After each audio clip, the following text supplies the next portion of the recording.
Hello and welcome to the T3 Handicapping YouTube channel. I am Chris from T3 Handicapping, and we are here to do a lightning round breakdown of the racing from Gulfstream Park on March the 23rd, 2022.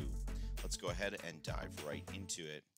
First of all, we do have some packages coming up this weekend, so we'll be looking at Gulfstream Saturday.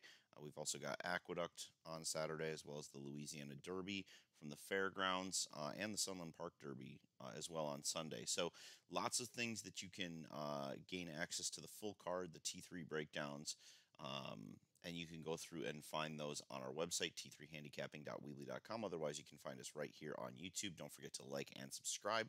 I do post a lot of member-exclusive stuff to our Facebook page. That's T3 Handicapping Horse Racing. And then you can always find me on Twitter at Handicapping T3 as well. We picked up some good traction after being the guest handicapper at Turf Paradise on Monday. So lots of good information coming through on the Twitter there as well. So lots of different ways to like and follow. Now, I'm going to use a slightly different worksheet. I've used it before in some of these videos, but I think it's just a nice, clean, concise way to look at things. This is slightly different from what you're going to see when you get the T3 stuff, but it isn't all that much different. It contains a lot of the same information. In fact, a lot of the T3 stuff is pulled into the sheet here. So you can see that right here in this, let me grab a pen, this T3 grade right here is the T3 handicapping grade that you're used to seeing. And then the T3 score is right over here, and that's that numerical number that you would see printed in the on the left-hand side where it gives the letter grade. So that goes into a lot of that.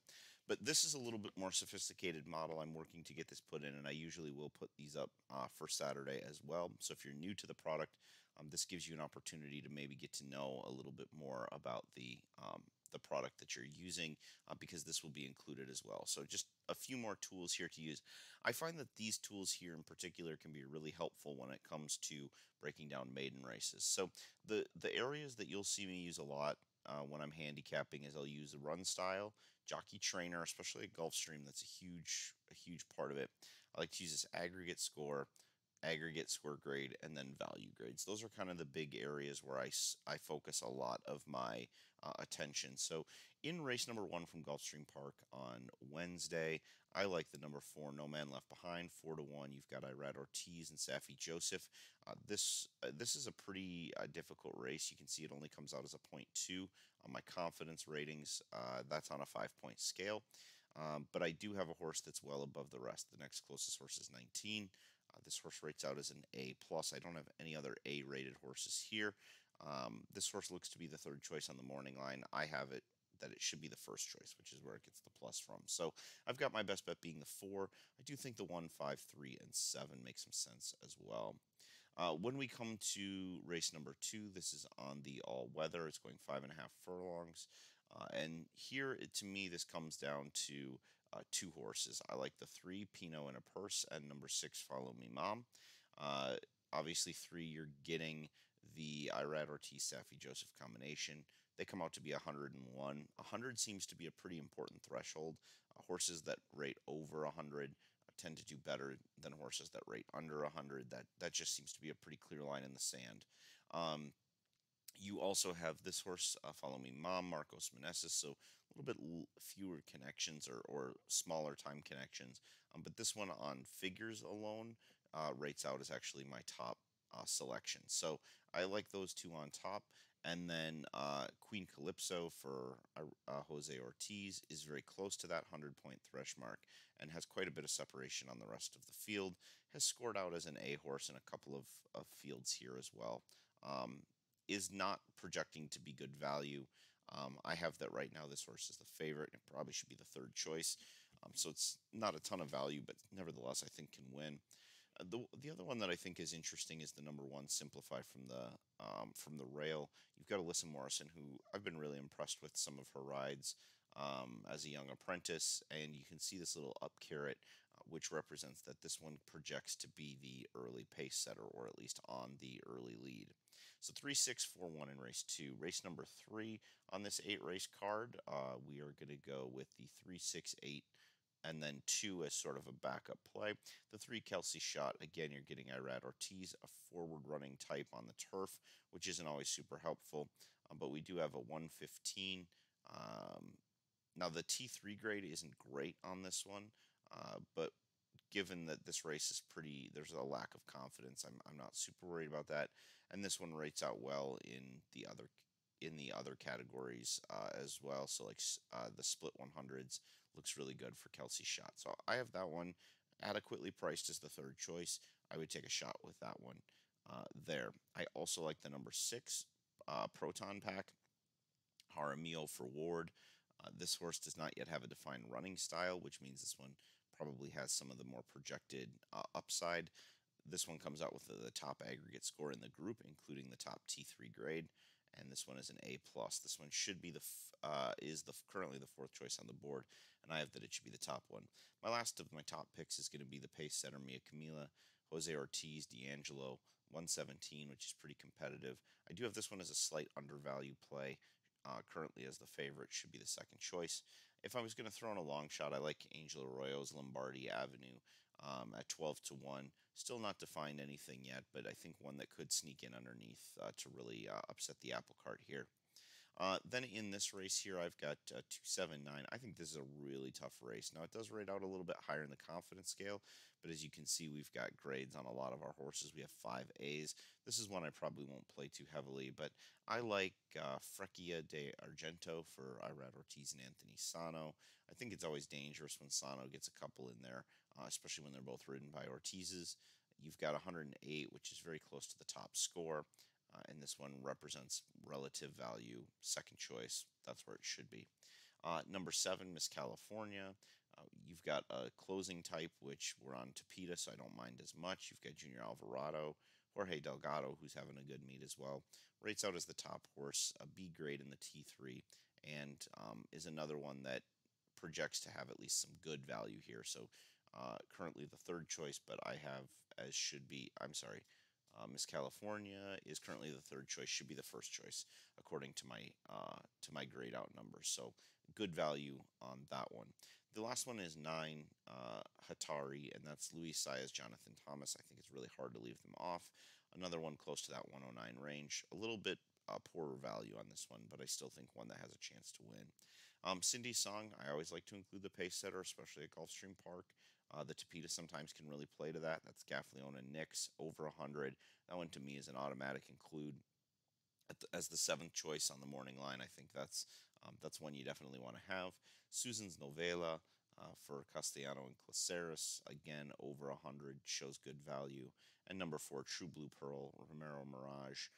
This one rates out more as a B type, but at 15 to 1 represents good value, and I'll take that. Race number 5 for me is pretty straightforward. I have the most likely winner being Missy Greer. You're going to get an early speed type with Saez and Gargan. 131, I mean, you can see the separation between 131 and 109. This one represents an A-plus value. I've got the 7 as a B-plus grade, but to me, this is just a cut and dry.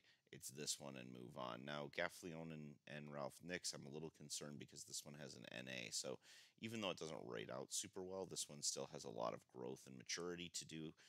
And so maybe the 6 is the most dangerous one. But if I can get a little bit better value on one that's a little bit more proven, I will take that. And this one can get the rest figured out later. Kind of rounding out my top 4, Irad, Shug. You're just playing connections a lot of times underneath when it comes to Gulfstream. It just seems like these guys hit the board every time. So then we come on to race number 6 on the 8 race card. We're going turf. It's a mile. And this was a tough race for me as well. I actually think the whole Wednesday card is pretty tough.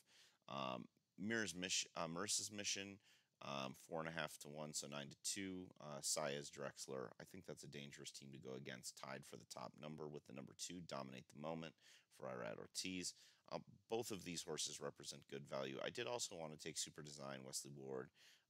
Now this one represents bad value. I have that it should, based on my scores, be the 5th choice. I don't know that I necessarily agree with that. I do worry a little bit about the outside draw, but it is turf, so this one can tuck in. It is a mid-pack type of horse, so if it can find the right trip underneath with a reasonable amount of speed underneath, I think this one will be fine. Then we go to the number 8 and 4, sort of my underneath plays. I love Gaffleone on the turf. That's why I picked AstroTurf. And the number 4, Exchange Day. Sometimes we see, it's not New York type fractions, but sometimes we do see them just get away on the front end.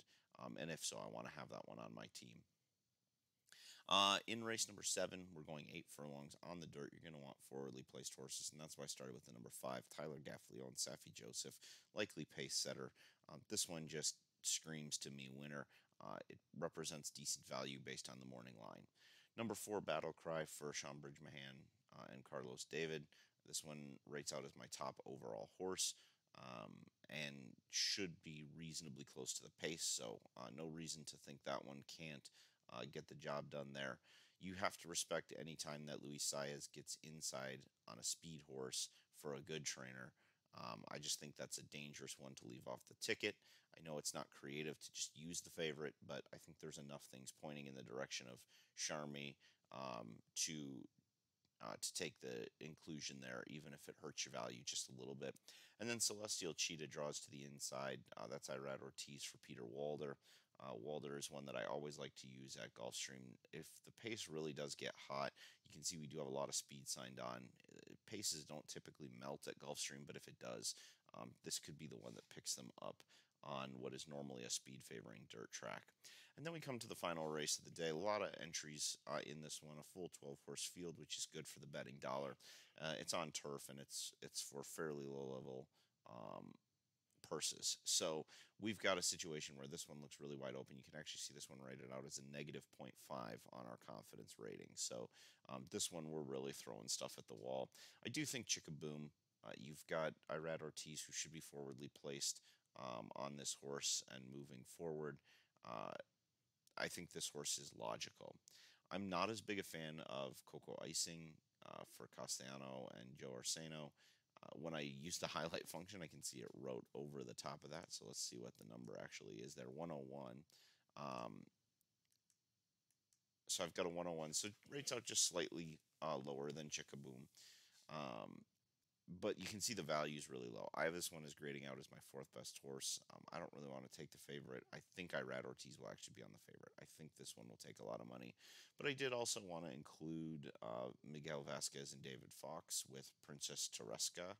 Or I'm sorry, L.E. Gray. I think that one's kind of my big long shot play of the day. I think that one, hopefully I can get anywhere near 8-1. I think that's a terrible price on it, especially with a lot of improvement left to do. Other horses that I might be inclined to use would be King's Legacy from down on the inside, Luca Panici for David Fox.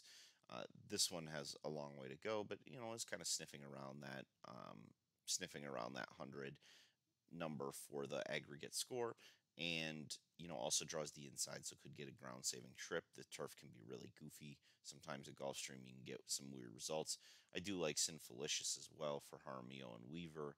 That one does rate out over 100 and gets a B regular, so no plus or minus grade. That means it's kind of right where it's supposed to be in the odds.